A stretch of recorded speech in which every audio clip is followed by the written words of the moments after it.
guys, so we're back about 2 weeks after we took the test for Carla, and we're going to go through some of the results today and see what we've learned from it, how to implement it, and then she's going to go away, do some training, change the diet slightly, and then see what the results are going to be in about 6 to 8 weeks time. So, Carla, you've not seen these before, okay?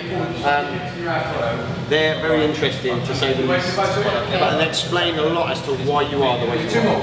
Okay?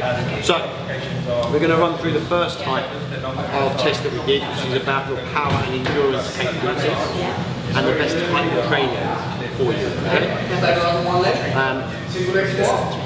Right, okay, so overview. Your power and endurance profile. In other words, how much you're more towards power and how much you are towards endurance. When you look on the screen, we've got roughly 58% endurance and 42% power. Okay? So you're pretty much down the middle of the road, and that is the kind of theme that runs through your report. Okay? So, but the good news is, what it shows us is we can use pretty much any type of training protocol for you, and you will get a benefit from it. Okay, so everything I do, or anything I do? Yeah, which gives us a lot of scope, because it means you can do things that you actually enjoy doing and know that you're still getting a benefit, rather than saying, okay, I really must do sprints because everybody says sprinting is what's going to get me to lose weight. I really hate sprinting. So you're in a really, really good position. As you go down, it shows the different genes that have been tested, and we'll talk about that a bit later on. So the next part of the test will show your VO2 max and what its potential is. Your VO2 max, very simply, is the way that you will burn oxygen for energy, how efficient you will be doing that. Okay? And your medium, which means that you're very capable of doing lots of different exercises again at a very good level, and be able to increase your endurance capacity. So again, really well done. It's a good reading to have. Nothing there is going to make a difference. Okay, next. This will tell you about your VO2 max score, how to understand it, and so on. So the next thing that it shows us is your recovery. How you recover from training sessions, either between sessions or between sets. Now if you look, it says very fast, which means that you've got a very, very effective capability to recover from a set of any exercise and be able to go. And the reason is that you will not produce very much inflammation in your system. So when you train, you're generally causing inflammation in the muscles or in the joints or the ligaments, so on and so forth, and that needs to be repaired before you can go again. You don't create very much of the inflammation. Okay? So a lot of people think, well, that's a great thing. The only problem is we need inflammation in our system a lot of the time to be able to grow and to be able to protect our ligaments, joints, muscles against injury. So you're saying I need to train harder? Well, so to be able to feel those... No. What it's saying is you will recover very quickly, so we can potentially shorten gaps in between sets. We can train more often. Potentially you could train morning and evening, that kind of thing.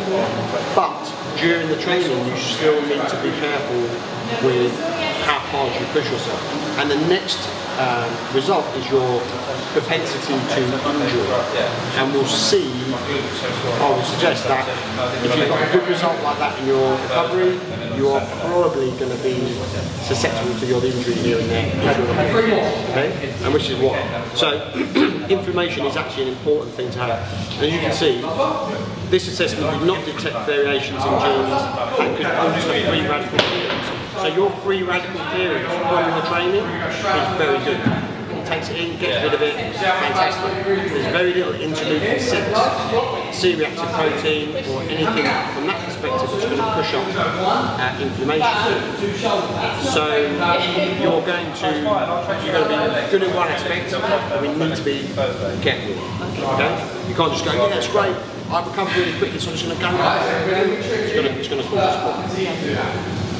So the next reading is, your post-exercise nutrition needs. So this gives us what you need post-exercise so that you're supporting your recovery.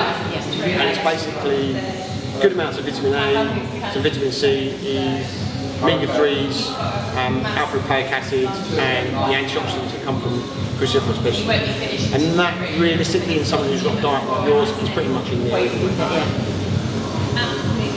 Okay, so injury risk. As we said, injury risk is high, and that's fine because we know that, and therefore we can periodise our training. Periodise our training towards that. The results indicate that you have an overall higher than average risk of sports-related soft tissue injury. Take this into consideration when planning training schedules. The information be communicated to your trainer. The assessment did not indicate variations in genes related to gender information, which we saw before, but inflammation is key when recovering an injury and preventing it. Okay, so we need to work with that. And then this will tell you all about the different genes that have been tested, what it's tested for, and what the results are. Okay, so from that perspective, we're going to bear that in mind for that. Okay, and then we're going to talk about the recommendations for diet when it comes to your particular situation. So, keeping with the training for now, what's going to happen is I'm going to put together a training plan that takes into account all of that information that you can then go away with. Right, this is how we're going to train towards my DNA and my genetics. Now your goal is to lean out at the lower body. Okay? Something very interesting is going to come through on this, which I'm going to show you soon, which is going to be really useful for people who are out there, especially ladies that try and lean out lower body. They're Latina type, you know? Yeah, but there's a particular protocol that's used with a lot of people. They said, yeah, that's what you need to do, and we'll come to that and show why it doesn't apply to everybody. Okay, so the next part of the report we're going to look at is your diet and what is compatible for you when it comes to weight loss. So, overall recommendations. Ideal diet for you is a Mediterranean type of diet. Recommendation for exercise is a medium intensity. And overall recommendation for nutrients are an increase in vitamin D, increase in calcium, and also a bit of olive oil, and a decrease in salt, caffeine, saturated fats, and grilled meats. And I'll explain to you why in a second. Even though you had a good result in saturated fat tolerance in our last report, we're still looking at keeping that under a certain level, simply because it's important to adhere to those guidelines. Okay? Lactose tolerant, which is good news, and there's a negative risk of celiac, basically gluten intolerance. Okay? So, let's get into it and see what it says in detail. So the first part is carbohydrate sensitivity. And carbohydrate sensitivity for you is very low. Right, which is good news. Because what it means is you could potentially relax any sort of worries about should I eat carbohydrates, should I cut it out, and so on and so forth. You've probably got the best type of profile for someone to eat carbohydrates. Which is good news, right? If you really wanted to, my suggestion is you don't eat pasta, you don't eat bread, you don't eat gluten, but from your point of view, from a genetic point of view, you're very, very good at handling carbohydrates. You can eat it, but there are still guidelines in place. Okay? So I would suggest, realistically, a good 40% of your foods can be carbohydrate, as long as they're good quality. It does not mean have 40% of sugar, sweets, cakes. That's never going to work. But you haven't certainly got to worry about using carbohydrate. You also won't have to worry too much about the timing of your carbohydrate. So a lot of people, especially recently, are talking about eating carbs during the day, not so much all night. And also they talk about only having carbs post-workout. whereas you can have a pretty relaxed view on it. You'll be okay with it. You've also got a recommendation of at least 25 grams of fibre per day to help with absorption and the slowdown of any glucose that's there.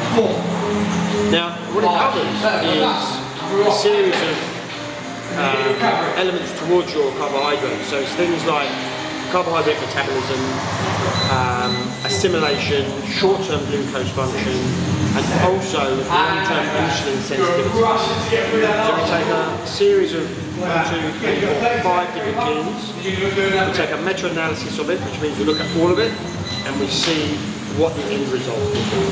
For you, it's to come out as a low sensitivity to carbohydrate, taking into account all of those factors. So it's really good news. It's really flexible in our diet. Then talks about glycemic load. We're not going to go through that today. It's not necessary. Saturated fat sensitivity is on the low side, but we still want to keep to our guidance. So we've got take about 10% of your calories through saturated fat. It also recommends 15% through monounsaturated and 12% polyunsaturated. Now it's important we keep to those guidelines because saturated fat is a really important thing to take into our diet. It helps with cholesterol, it helps with hormone function, so it's a real important element. And it's not something necessarily to steer away from, but it's really good to know that your level is low sensitivity, so therefore you can have a fair amount without weight. Okay? So all in all, so far it's a really healthy profile, very, very good. Recommendation for your exercise plan is of a medium intensity and a medium duration. Again, really good news. It means that you can start developing a program that you enjoy doing, that is something that's not going to kill you every time you go to the gym because it's a medium intensity, and you'll still get a result towards passion. So some people, they have to have high intensity, short duration, otherwise they get no movement in their stores, whereas yours is quite middle of the road, medium intensity, medium duration, and use somewhere around just 7% of the heart rate. You'll be able to hold a conversation, you know, so it's exactly that. So this is based on a fat loss program as well, right? Yeah. So if I want to put muscle, yes. If I just increase a little bit, I'll get results much faster. Yeah. If you're looking to put on size or put on weight, then what we'll do is use information. Good weight. We'll put the information in here to use so that we increase. So for example, we would potentially change the training, change the rest period, and then change the nutrition so that it's more towards building muscle rather than losing fat. This specific report is towards losing fat, but we can adjust it. At the moment it's saying aim for 30 to 45 minutes of exercise 5 days a week, with at least half from medium intensity exercises. And remember, this is about realistically the minimum you have to do to elicit a fat loss response. Now, a lot of people want to know what's the least I have to do. How do I get away with just doing the minimum? And this is kind of what that's about. If you do more, that's fine, but this is kind of the minimum level. And yours is really good. 30 minutes a day, 5 days a week. Next to nothing compared to what you do. It's very, very good. Come on, work for me. 3, 2. Okay, detoxability. So when it comes to detoxification, it's really important to know the different pathways and also what works and what doesn't. The first thing we're going to look at is things like smoked meat and fish, or barbecued, char-grilled meats, things that are burnt. Okay, so anything you cook at a very high temperature creates a toxin. And those toxins need to be detoxified throughout your system. Now in your particular case, you have 2 enzymes which code for fast activity detoxification, which means that it actually makes them more toxic before it gets rid of it. So some people will have a slow enzyme, which means that it will deal with that toxicity very slowly and get it out of the system in a nice, relaxed fashion, whereas yours actually makes it more toxic. So we need to be a little bit careful as to how much we put. So no crispy bits. No crispy bits, right? Yeah. But the thing is, you can still have maybe 1 or 2 servings a week of smoked fish or smoked meats. Grilled. Grilled. But the good way to look at it is, okay, knowing that when you do cook your food, as long as it's in a high moisture atmosphere, so something like steaming it or making a curry or a stew, something like that, then you're going to get all the things that you need without having the problem. That is a very Mediterranean way of doing it, because that's the way I cook. Yeah. I cook a lot of stews and that's perfect. That's exactly what you need. And also, when you're cooking things like stews and curry, you can also add a lot of herbs and spices, which are very useful for antiviral, detoxification, antiseptic, turmeric, cumin, that kind of thing, are phenomenal. So you can get a lot of it in just by eating one day food. Okay, cruciferous vegetables. They look at the cabbage family because it's a good source of antioxidant, highly regarded to have a high level of vitamin C, soluble fibre, etc. Promotes the body's natural ability to remove dangerous toxins. So we look at it and see whether or not you need to increase it or you can keep it as it is. Again, with yours, it's right down the middle. You've got very good gene profile that says that you do not need to increase any of that more than you would normally. There's no recommendation that says you should increase your percentage because you're pretty much good as you go. So, moving on to the next one. Antioxidant needs overall normal. Standard recommendation. So as long as you're getting a good diet, maybe taking a good multivitamin and keeping yourself pretty much healthy, you'll have no problem so far as antioxidants. Omega-3 needs. So omega-3s are used for helping reduce inflammation and making sure that the body works really well when it comes to its normal cellular function. Because you don't produce this inflammation and you've got a very low level, then your omega-3 needs are as standard recommendation. So yeah, so if you use 1.5 grams a day, you can get it from fish, a good supplement, whatever flaxseed if you like, but it's not something you need to worry too much about. There's a lot out there that say no, you need to take a gram of omega-3 for every percentage of body fat and all this sort of things. Sometimes that's more detrimental than it's useful. So in your particular case, no need to increase that. And again, a really good omega-3 supplement is quite expensive. So why waste money on things if you're not really going to use it? I can get it on my own diet. Yeah, absolutely. Vitamin B needs. Okay, so this talks about methylation. And methylation is the way in which DNA is... What's the best way to explain that? Okay, let's say you've got a recipe book and it's for a cake.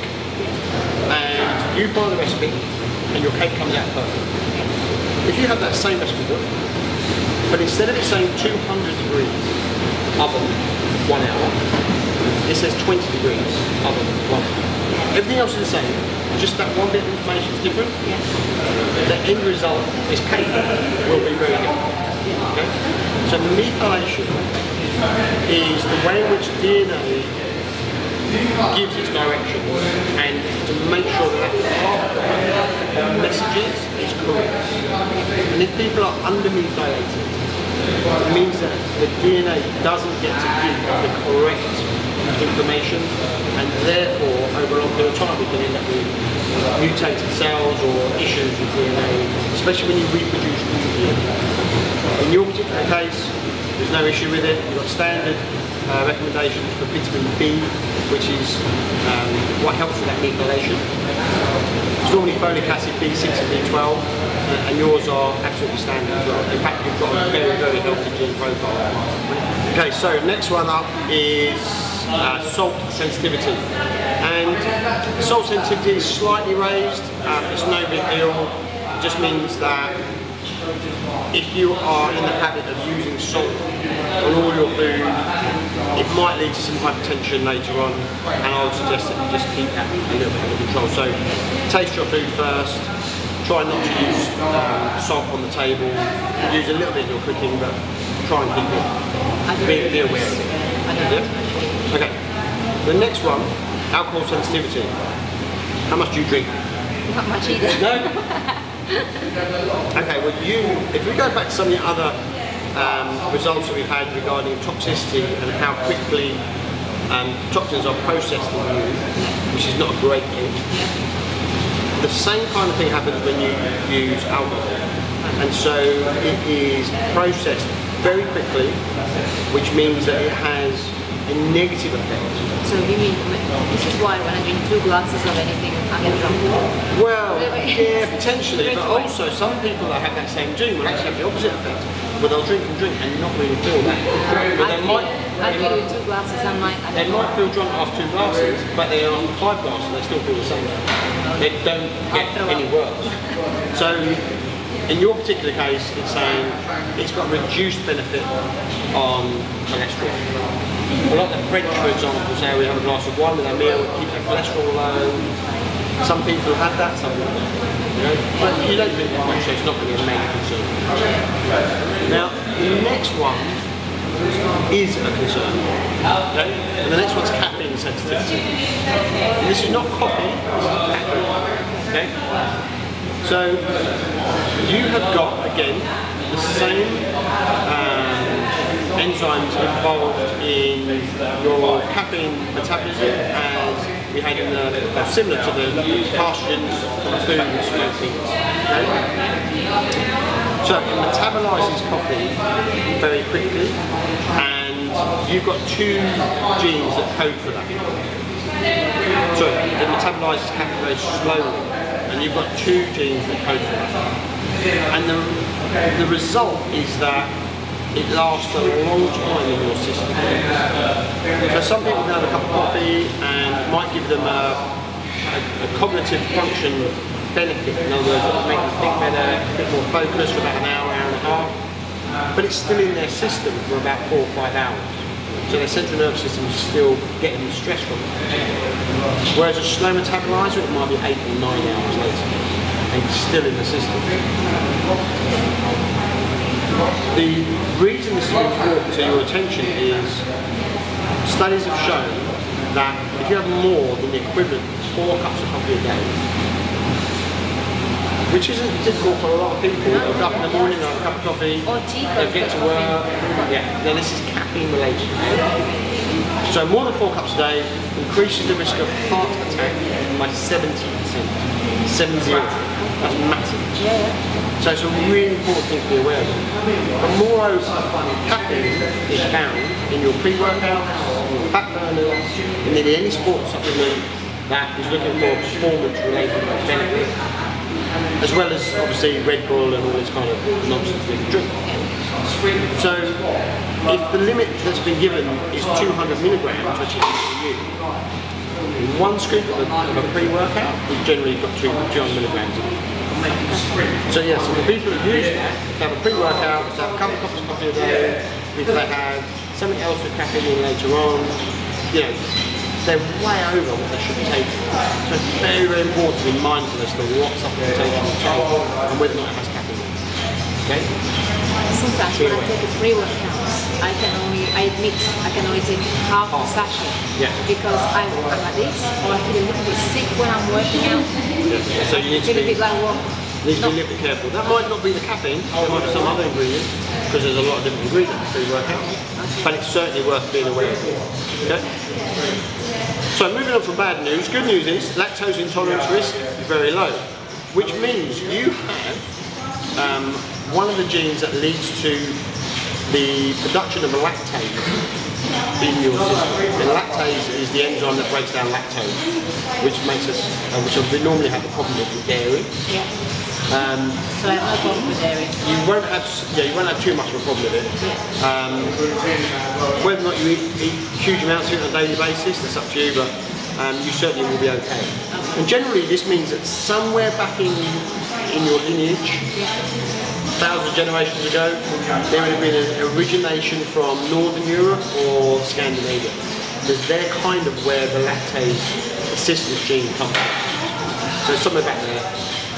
you'll be found. That's it. Okay, celiac disease is very low risk. Just means that gluten isn't going to affect you too badly from a gut perspective. Your likelihood of celiac disease is less than 1 in 2,000. Important though.